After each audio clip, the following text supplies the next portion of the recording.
estudantes, tudo bem com vocês? Eu sou a professora Andressa e hoje estaremos vendo a aula de robótica educacional. Sejam todos muito bem-vindos! E hoje nós iremos tratar de uma temática extremamente importante e fundamental para a nossa sociedade: as mulheres na ciência e a consciência negra. Então vamos ver um pouquinho sobre a consciência negra. Observem comigo ali na tela. O Dia Nacional de Zumbi e da Consciência Negra, celebrado em 20 de novembro, foi instituído oficialmente pela Lei nº 12.519/2011. A data faz referência à morte de Zumbi, o então líder do Quilombo dos Palmares, situado entre os estados de Alagoas e Pernambuco, na região nordeste do Brasil. Então, devido ao Dia da Consciência Negra, eu trouxe para vocês hoje a temática das mulheres cientistas para celebrarmos esse dia e para vocês conhecerem inúmeras mulheres que foram ilustres dentro da ciência. Vocês sabiam que tem um dia especial para as mulheres cientistas? Acompanhem comigo. O Dia Internacional de Mulheres e Meninas na Ciência é comemorado no dia 11 de fevereiro. Foi instituído em 2015 pela Assembleia das Nações Unidas. Então, devido ao Dia da Consciência Negra, nós iremos conhecer diversas mulheres cientistas, desde a primeira física negra a se formar doutora no país, a pesquisadoras da nova geração. Elas são grandes cientistas que quebram estereótipos e preconceitos de ocupar lugares antes não destinados a elas. Então, mulheres que fizeram diferença na ciência. E nós sabemos o quanto essa temática é importante porque as mulheres não tinham tanto acesso aos estudos e isso foi uma conquista muito grande para as mulheres. Agora nós iremos ver um vídeo onde irá relatar para nós sobre mais algumas mulheres cientistas. Vamos conferir? Quando Mae Jemison era criança, parecia improvável que ela um dia teria a chance de se tornar astronauta quando todos eram homens brancos. Mas ver a personagem Uhura na série de televisão Star Trek deu a Jemison a inspiração de que ela precisava para marcar seu nome na história como a primeira mulher negra a ir para o espaço. Inspirações são importantes. Quando se fala de ciência, todos conhecemos grandes nomes como Albert Einstein, Isaac Newton, Charles Darwin ou tantos outros. Mas quantas mulheres cientistas inspiradoras conhecemos? Marie Curie talvez seja o nome mais lembrado. Ela fez tantas descobertas sobre a radioatividade que o próprio termo radioatividade foi cunhado por ela, além de descobrir 2 novos elementos da tabela periódica, o polônio e o rádio. Mas existem outras grandes cientistas além de Curie. Quem também descobriu um novo elemento foi Lise Meitner, o protactínio. Ela ainda descobriu a fissão nuclear quando percebeu que átomos de urânio se dividiam em outros átomos ao serem bombardeados com nêutrons. As cientistas não pararam por aí. Chen Xiongwu, cujo nome significa corajosa heroína, refutou um princípio físico quando provou que o princípio de conservação da paridade, que determina que partículas simétricas devem se comportar da mesma maneira, não se aplica a todas as partículas. Já Vera Rubin confirmou a existência de matéria escura observando a velocidade com que as estrelas giram ao redor do centro de uma galáxia. O universo também foi objeto de estudo de Cecilia Payne, que descobriu que o Sol e as estrelas são compostos principalmente por hidrogênio e hélio, ao invés de ter a mesma composição da Terra como se acreditava na época. E das aproximadamente 8.000 estrelas que se pode observar a olho no céu noturno, Annie Jump Cannon classificou 50 vezes mais esse número, tornando-se a maior colecionadora de estrelas que já viveu. Vindo do céu para a Terra, numa época em que se acreditava que o fundo do mar era plano e homogêneo, Mary Tharp mapeou o solo marítimo e descobriu diversas montanhas e vales submarinos, provando a existência de placas tectônicas e a teoria da deriva continental. Indo ainda mais fundo que o fundo do mar, a sismóloga Inge Lehmann estudou o interior da Terra e descobriu que além da crosta, manto e núcleo líquido, a Terra possuía também um núcleo interno sólido. Mulheres também fizeram grandes descobertas no nível microscópico do corpo humano. Rosalind Franklin tirou fotografias do DNA que a permitiram ver que a molécula tinha uma estrutura de dupla hélice. Barbara McClintock descobriu a transposição genética, a capacidade dos genes de mudarem de lugar no cromossomo e ligar e desligar, um fenômeno ligado a mutações genéticas e com um importante papel na evolução das espécies. Nat Stevens descobriu que são os cromossomos X e Y que determinam o sexo de um bebê na hora da concepção, e não a temperatura do ambiente, a alimentação da mãe ou outros fatores externos, como se acreditou por muito tempo.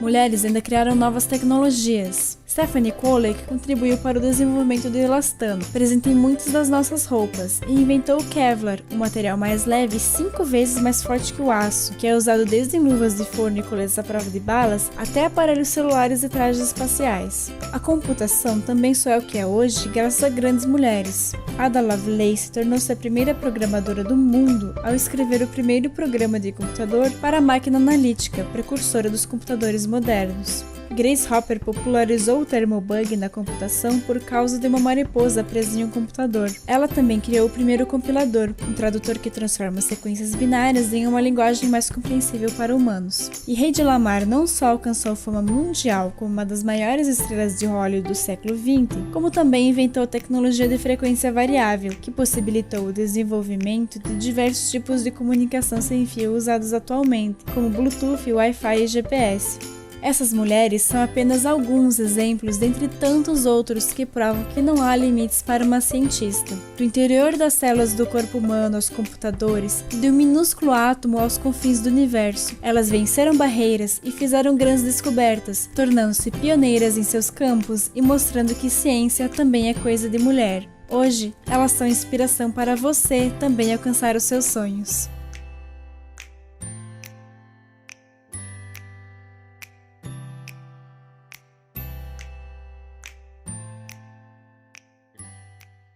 Vocês viram que interessante esse vídeo?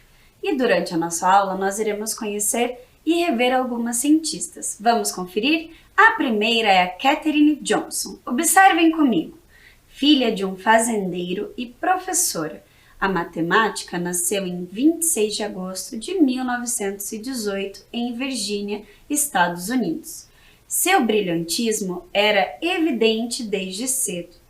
Aos 10 anos já cursava o ensino médio. Dando continuidade, entrou para a Universidade Estadual de West Virginia aos 14 anos, onde se graduou em matemática e francês. Em 1937, começou a dar aula em uma escola pública para negros. Então aqui nós já podemos observar que ela começou a se dedicar aos estudos desde muito nova. E dando continuidade, sua habilidade com matemática era incrível, sendo uma parte essencial da equipe que calculou a rota para a primeira missão tripulada à Lua em 1969.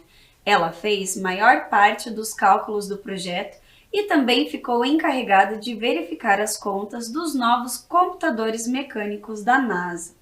Então essa missão, ela foi sobre o Apollo. Lembram que nós já vimos em diversas aulas da história e até dentro da ciência que o Apollo foi a primeira vez que o ser humano foi para a Lua. E a Katherine Johnson foi a pessoa que auxiliou a calcular toda essa rota. Dando continuidade, a matemática tinha de ser perfeita para que os tripulantes da Apollo voltassem à Terra em segurança. A missão Apollo foi um sucesso e as importantes contribuições de Katherine a tornaram possível. Então, graças a esses estudos, a esses cálculos que a Katherine Johnson desenvolveu, a tripulação da missão Apollo pôde voltar e retornar para a Terra em segurança. Então aqui eu trouxe uma montagem com peças de montar representando um foguete. Vamos ver no detalhe? Então aqui eu tenho o meu foguete e vou mostrar para vocês algumas peças que eu utilizei. Aqui eu fiz um mix de peças, então eu utilizei as peças de montar e peguei as vigas do nosso kit EV3 para dar sustentação à minha estrutura do foguete. E aqui também eu coloquei uma bonequinha para representar as nossas mulheres na ciência. E agora vou convidar a professora Júlia para participar do Momento Maker aqui na nossa aula. Olá, professora Júlia, tudo bem com você? Tudo ótimo, e você, prof? Tudo bem. Então hoje a proposta, nós temos aqui a nossa caixa Maker e a proposta que eu trouxe para você participar da nossa aula é que a gente faça a construção de um foguete Maker. Lembrando de Mão na Massa, que nós montamos aqui alguns materiais, algumas atividades? Isso, exatamente, porque nós não precisamos executar o Mão na Massa somente no dia que é celebrado. Isso mesmo. Nós podemos realizar o momento Mão na Massa todos os dias se quisermos, porque isso incentiva a nossa criatividade. Posso ver que material que tem aqui, professora? Pode, ó, nós temos rolinhos de papel higiênico, temos cera. alguns palitos aqui, fita, mais fita, papéis, e aqui outro tipo de fio. Mais um rolinho aqui. Isso, eu tesoura trouxe também. tesoura também. Então eu trouxe estes materiais para confeccionarmos um foguete maker. Então eu vou fazer o meu, você faça o seu, Tá. e aí nós veremos como que vai ficar.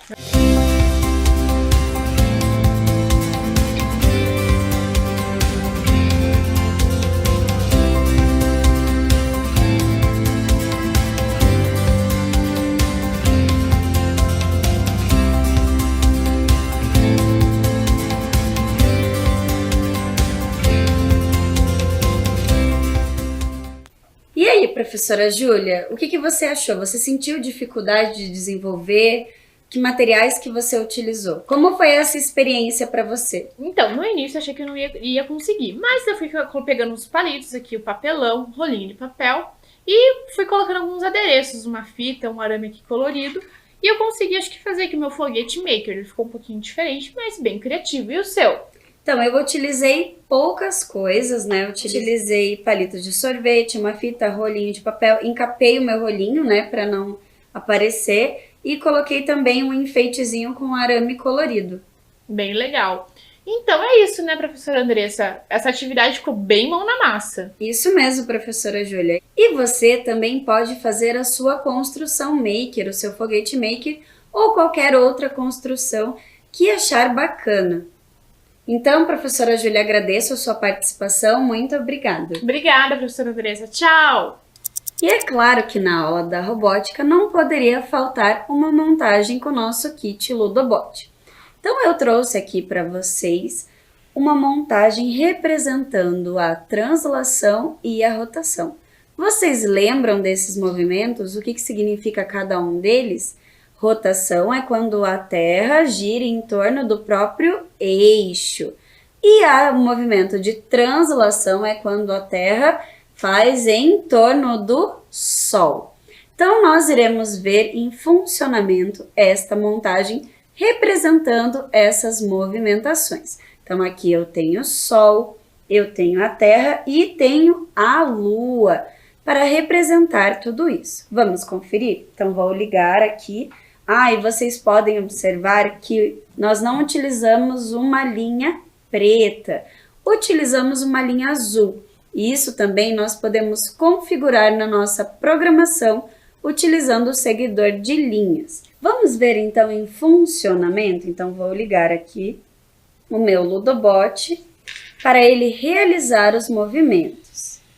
Então vocês podem observar, ó, que a Terra está girando em torno do seu próprio eixo, a Lua está girando em torno da Terra e a Terra está girando em torno do Sol, realizando então os movimentos de rotação e translação. Então agora eu vou desligar e vou mostrar para vocês mais no detalhe como foi toda essa construção. Então vou retirar aqui o meu Sol para nós vermos mais de perto. Então aqui, ó, vou retirar aqui para vocês observarem melhor. Nós temos uma peça que eu acho que eu ainda não tinha trazido para vocês. É um motor DC. Ele também tem nos nossos kits de robótica do Ludobot que se encontram nas escolas. Esse motor, ele é utilizado com uma plaquinha chamada M-Cook. É ela que faz essa ligação com o nosso M-Center, com o nosso cérebro do Ludobot. Então, aqui nós utilizamos o motor DC, essa plaquinha verde aqui, utilizamos também as vigas, os conectores, eixos, rodas e os cabos para fazer a conexão. E aí colocamos aqui um outro conector com um eixo e um outro conector para dar sustentação tanto à Terra quanto à Lua. E agora, dando continuidade, nós veremos uma outra cientista que foi super importante e fundamental para a nossa história e sociedade. A Enedina Alves, e ela é daqui de Curitiba. Acompanhem comigo. Enedina Alves Marques nasceu em Curitiba, Paraná, no dia 13 de janeiro de 1913. Durante a sua trajetória escolar, Enedina sempre gostou de matemática e das outras ciências exatas. Em 1940, a jovem ingressou na Faculdade de Engenharia da Universidade Federal do Paraná. Enedina concluiu o curso em 1945, tornando-se a primeira mulher engenheira do estado paranaense e também foi a primeira mulher negra que conquistou esse título. E agora nós veremos um vídeo sobre mais a vida de Enedina. Vamos conferir? Enedina Alves Marques foi a primeira negra a se formar em engenharia no Brasil. O grande desafio de Enedina foi transpor um espaço prioritariamente masculino e branco, contexto cultural do início do século XX. Para conseguir realizar seu objetivo de estudar, Enedina foi doméstica, depois conseguiu ser normalista e professora, até que em 1945 se graduou em engenharia pela Universidade Federal do Paraná. Foi a primeira mulher engenheira do Paraná e ficou à frente da construção da usina Capivari Cachoeira, tendo também trabalhado no plano hidrelétrico do estado. A engenheira Enedina Alves Marques foi uma mulher negra brasileira que sonhou e conquistou seu espaço. Vocês viram que bacana e interessante toda essa vida e trajetória da Enedina? E agora iremos conhecer outra mulher fantástica que foi um marco para a nossa ciência, Annie Isley. Vamos conferir? A matemática e cientista da computação da NASA foi uma das responsáveis pelo primeiro lançamento bem-sucedido de um foguete em 1963. A partir da década de 1970, ela participou de projetos sobre energias renováveis, implementando programas que auxiliaram na produção de energia solar e energia eólica. E dando continuidade, um de seus principais feitos foi desenvolver códigos e programas de computador utilizados para estudar os efeitos das fontes de energia renovável, como a produção de energia solar e eólica. Então, a Annie dedicou seus estudos às fontes de energias renováveis, sendo a solar e a eólica. E eu trouxe aqui algumas montagens para nós representarmos a energia eólica. Então, vou mostrar aqui a minha primeira montagem utilizando peças de montar. Então, aqui eu tenho as minhas pás da energia eólica e aqui eu tenho uma manivela. E vocês lembram dos conceitos tecnológicos que nós vimos sobre as polias, que são rodas com sulcos que utilizam uma correia para transmitir o movimento. Então, observem aqui que ao girar a manivela, ela transmite o movimento para que girem as minhas pás para captar a energia através do vento. E agora nós veremos outra montagem utilizando o nosso kit Ludobot. Então aqui, ó, vocês podem observar que eu utilizei vigas, eu utilizei uma engrenagem e utilizei também um eixo que ele se encaixa no motor. Então aqui, ó, vocês podem ver, ó, que nós temos aqui o formato de um X, aonde nós encaixamos o eixo para que realize o movimento exercido pelo motor.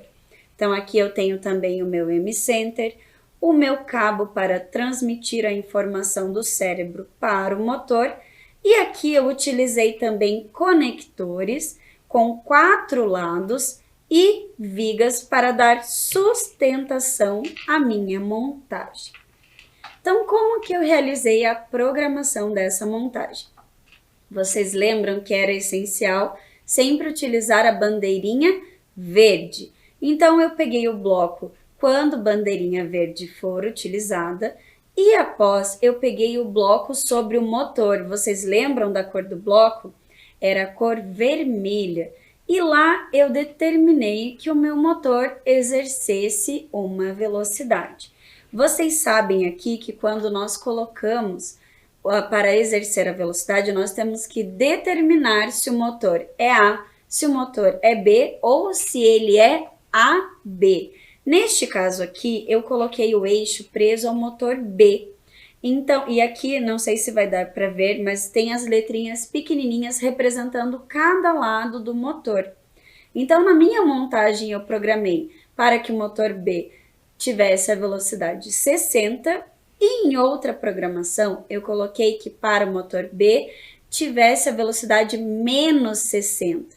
Isso faz com que eles girem inversamente. Então, vamos conferir em funcionamento, ó. Observem que um está girando para o sentido da minha esquerda e o outro irá girar para o sentido da minha direita. Então, este aqui eu programei com a velocidade positiva e esse aqui com a velocidade negativa. Então, aqui nós temos essa montagem para representar a energia eólica. Então, vou desligar aqui os meus Ludobots para darmos continuidade à nossa aula. Então, ali vocês vão poder ver na tela a foto da primeira montagem que eu exemplifiquei para vocês. E ali nós temos 3 montagens referente à energia eólica utilizando o kit do Ludobot. Dando continuidade, nós veremos agora sobre uma outra cientista muito importante, a Shirley Jackson. Vamos conferir? Shirley Ann Jackson é uma física estadunidense e 18ª presidente do Instituto Politécnico Rensselaer. Obteve um PhD em física nuclear no MIT em 1973, tornando-se a primeira mulher afro-estadunidense a obter um doutorado no MIT. Então aqui nós podemos ver que as mulheres conquistaram diversas possibilidades, né? E dando continuidade, nós veremos agora sobre a Jaqueline Goes de Jesus. Acompanhem comigo. Jaqueline Goes de Jesus nasceu em Salvador em 19 de outubro de 1989. É biomédica, doutora em patologia humana e pesquisadora brasileira. Coordenou a equipe responsável pelo sequenciamento do genoma do vírus SARS-CoV-2, apenas 48 horas após a confirmação do primeiro caso de Covid-19 no Brasil. Também fez parte da equipe liderada por pesquisadores ingleses que sequenciou o genoma do vírus Zika. Então, a Jaqueline Goes, ela conseguiu sequenciar o DNA do vírus Covid-19. E isso foi extremamente importante para dar continuidade aos processos da vacina, para entender como esse vírus se comporta. E aqui nós trouxemos uma montagem para representar o porquê que devemos fazer a troca de máscaras. Vocês sabem que, dependendo se a máscara for de tecido ou se ela for descartável, nós devemos utilizar por apenas 2 horas e realizar a troca. E nessa montagem nós entenderemos o porquê que nós devemos realizar essa troca. Então, aqui nessa montagem, eu trouxe para nós identificarmos quando a máscara está seca e quando a máscara está úmida, quando ela está molhada. Porque ao falarmos utilizando a máscara, nós soltamos pequenas gotículas que vão se infiltrando no tecido. E com o passar do tempo, isso faz com que a máscara fique inutilizável. E aí ela acaba não protegendo. Então, por isso que nós devemos trocar sempre as máscaras de 2 em 2 horas. Então, aqui eu coloquei 2 LEDs RGB, que nós já vimos nas nossas aulas de sensores e atuadores. E coloquei aqui um sensor de umidade e temperatura. Então, como que vai funcionar essa montagem? Eu vou aproximar a máscara seca do sensor e ele irá acender a cor verde se ela estiver seca ou vermelha se ela estiver molhada. Então, vamos fazer um pequeno teste aqui, ó. Vou ligar e vou aproximar. Observem que a luz verde se mantém acesa, certo? Porque essa máscara ela está seca.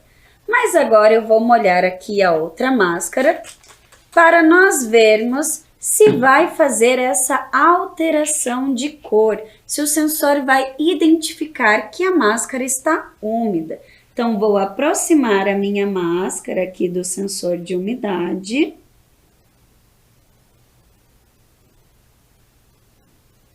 E vejam só, ele demora um tempinho para captar, mas apontou para nós que ficou vermelho, que a máscara está úmida.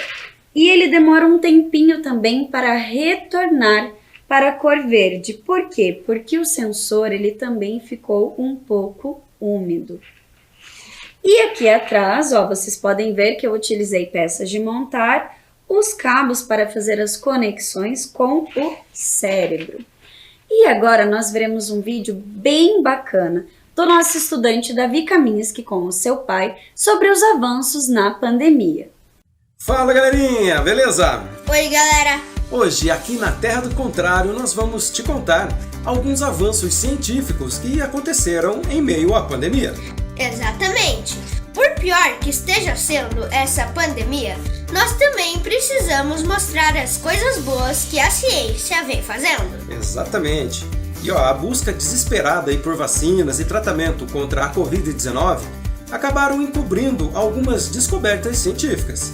Mas calma lá que hoje a gente vai apresentar algumas aí para vocês. E aí, ficaram curiosos, não é mesmo? Então fiquem aí até o final do vídeo.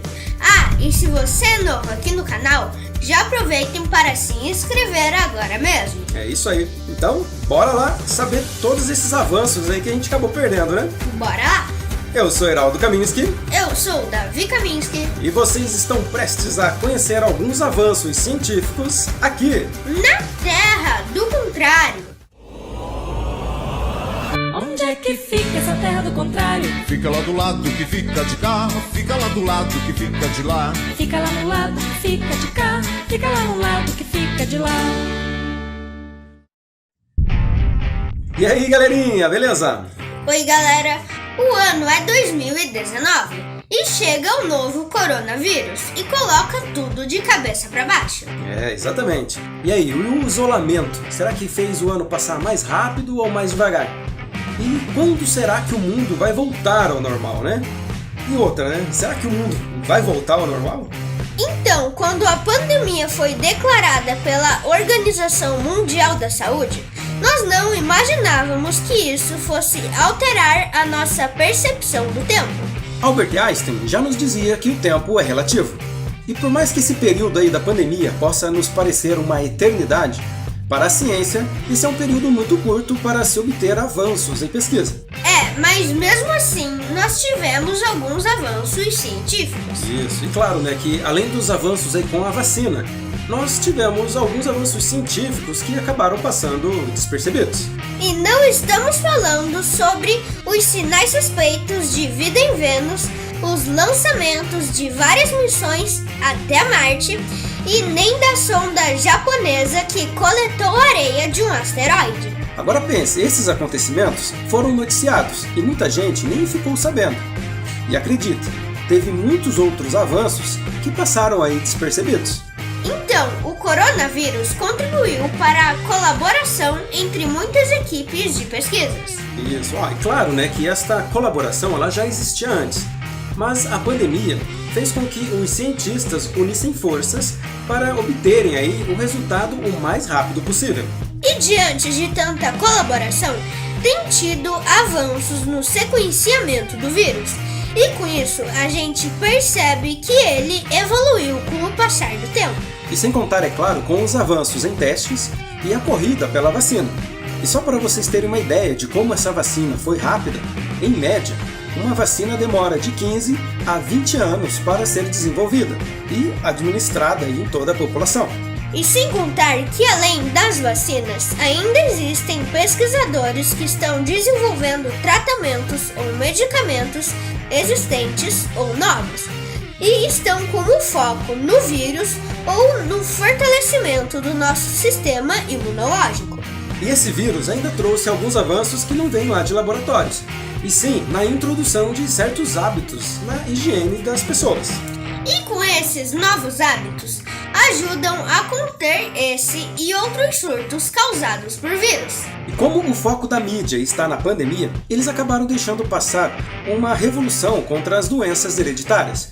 Foi anunciado uma técnica de edição de genes para pessoas com doenças hereditárias. As doenças hereditárias são aquelas que transmitem de geração a geração. E essas doenças fazem parte da genética familiar e por isso que é chamada de doença hereditária. A terapia chamada de CTX-001 envolve a remoção de células-troncos do sangue de um paciente e corrigindo o erro genético em um laboratório, e depois devolvido ao corpo do paciente. E o tratamento é baseado na pesquisa da francesa Emmanuelle Charpentier e da americana Jennifer Doudna, vencedora do Prêmio Nobel de Química em 2020. E o mundo está muito próximo de um tratamento definitivo contra o vírus do HIV. No Hospital Geral de Massachusetts, chegaram a usar o termo cura funcional para uma das mulheres estudadas. Exatamente. É Lauren Willenberg. Seria a primeira pessoa cujo sistema imunológico ele funciona natural e completamente ali contra o vírus do HIV. E no estudo publicado na revista Nature, abre novos caminhos para o tratamento definitivo desse vírus. E falando um pouco sobre as conquistas tecnológicas, um grupo de cientistas eles desenvolveram um composto à base de carbono e hidrogênio com características de um supercondutor elétrico. Esse tipo de material já vem sendo buscado há décadas por muitos cientistas e será muito importante para a economia de eletricidade. E os avanços no estudo biológico também surpreendeu o mundo. Um grande exemplo disto é o software de inteligência artificial que foi desenvolvido para ajudar a gente a entender melhor a estrutura das proteínas. As proteínas são formadas a partir do material genético de uma célula, que traduz a sequência de letrinhas do DNA em sequência de aminoácidos, formando as proteínas. Isso mesmo. E elas desempenham diversas funções, desde estruturais aí no seu corpo, até mesmo combater doenças no seu sistema imunológico. O detalhe é que as proteínas apresentam uma estrutura tridimensional que se forma depois de sua síntese do DNA, e até então não se compreendia e nem conseguiam recriá-la. Mas através desse software é possível prever o funcionamento da biologia de alguns seres vivos, além, é claro, do desenvolvimento de alguns medicamentos. E por isso a importância da ciência para o mundo, pois sem ela nós não seríamos capazes de entender coisas simples até as mais complexas. Exatamente. E se vocês gostam aí da ciência e apoiam, igual a gente aqui na Terra do Contrário, compartilhem esse vídeo aí com seus amigos. Eles vão gostar aí de saber os avanços que a ciência teve durante a pandemia. Bem isso, né, pai? Compartilhe informação porque é muito melhor do que ficar espalhando notícia falsa por aí. Exatamente. E aí, galerinha, o que vocês acharam aí do nosso vídeo de hoje? Muito legal descobrir alguns avanços científicos aí, não é mesmo? Bem legal, né, pai? Ainda mais que a gente viu a importância da ciência para a humanidade. É, exatamente. Então vamos apoiar e valorizar cada descoberta científica, pois ela pode acabar se tornando algo indispensável aí para nossa vida. E se vocês gostaram do vídeo de hoje, não se esqueçam de deixar seu like. É isso aí. E se vocês quiserem aprender mais fatos e curiosidades científicas, a gente vai se ver sempre aonde? Aqui na Terra do Contrário. Até mais, galerinha. Até o próximo vídeo. Tchau, galera. Fui!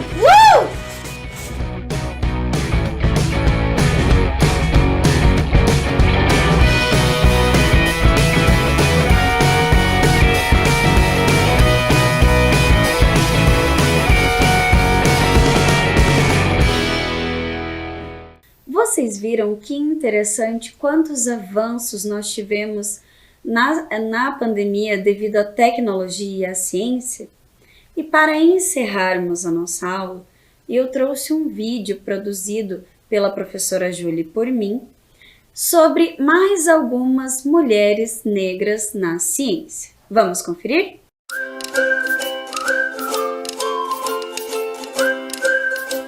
Alice Ball. Era uma vez um tempo em que não havia cura para a lepra, uma doença que ataca deixar as vítimas terrivelmente desfiguradas. Como não havia tratamento e as pessoas acreditavam que a lepra era muito contagiosa, os doentes costumavam ser isolados em colônias de leprosos, onde não tinham nada para fazer além de esperar a morte, ou descobrir uma cura. Na busca por essa cura, uma jovem química incrivelmente talentosa do Havaí, Alice Ball, estudou as propriedades de um óleo extraído de uma planta chamada Shou Mu Gra. Esse óleo era usado na medicina chinesa e indiana tradicional, em doenças de pele, e já tinha sido utilizado para tratar lepra, mas com resultados diversos. Ora funcionava, ora não. Por que não funciona toda vez? Era a pergunta incessante de Alice.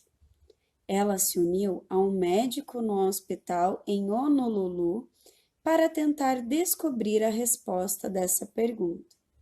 Alice desenvolveu um método para separar os elementos ativos do óleo e criar um extrato novo, que poderia ser injetado direto nas veias do paciente, com resultados incríveis. Infelizmente, Alice morreu antes de conseguir publicar suas descobertas. Então, a Universidade do Havaí fez isso por ela, mas sem lhe dar o crédito. O presidente da universidade, inclusive, chamou a técnica de extração do método Dean, como se ele mesmo tivesse inventado. Muitos anos depois, a contribuição maravilhosa de Alice Ball foi enfim reconhecida. Agora, a cada 4 anos, no dia 29 de fevereiro, o Havaí celebra o Dia de Alice Ball. Alice foi a primeira pessoa afro-americana e a primeira mulher a se formar na Universidade do Havaí. Amina Gurib Fakim, presidenta e cientista. Em uma nação insular do Oceano Índico chamada Maurício, viveu uma garota que queria saber tudo sobre plantas.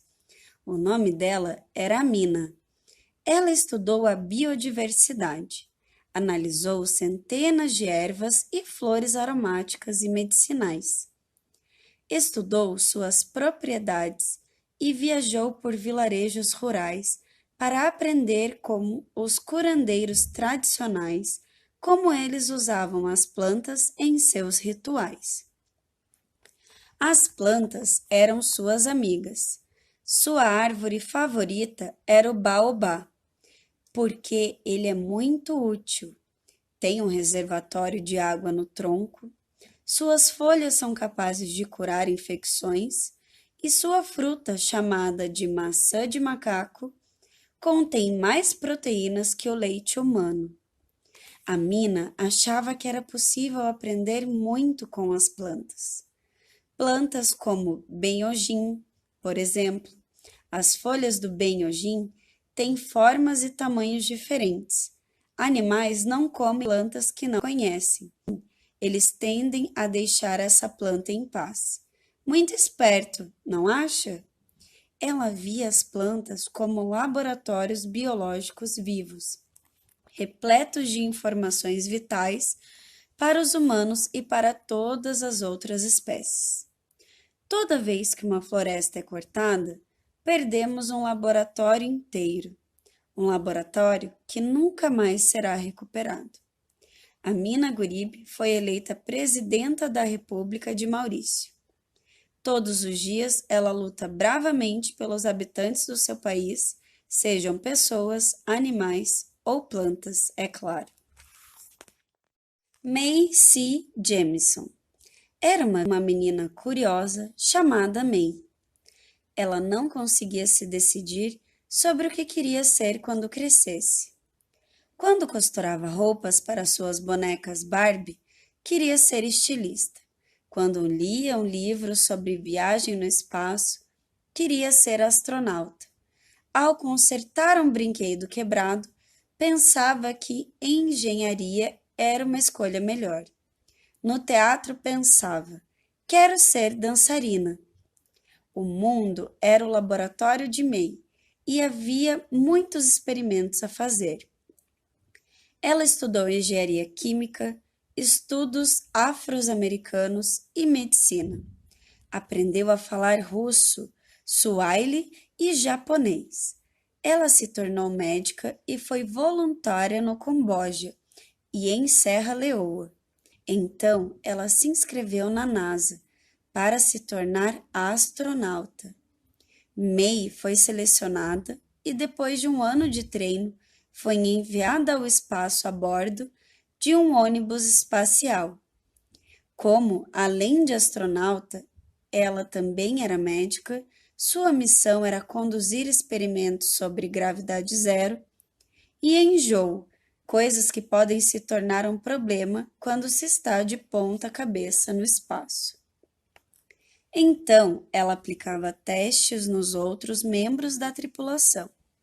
Quando May retornou à Terra, percebeu que, embora tivesse gostado muito da experiência, sua verdadeira paixão era melhorar as condições de saúde na África.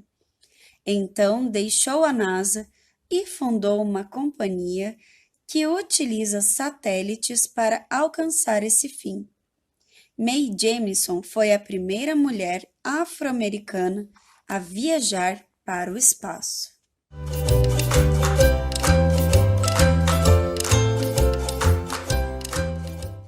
Vocês viram quantas contribuições essas mulheres fizeram para a nossa sociedade?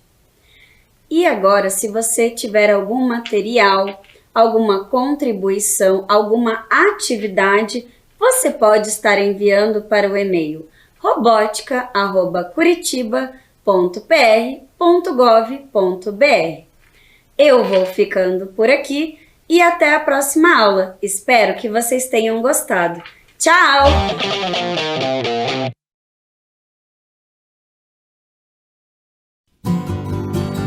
Amo Curitiba, no inverno e no verão.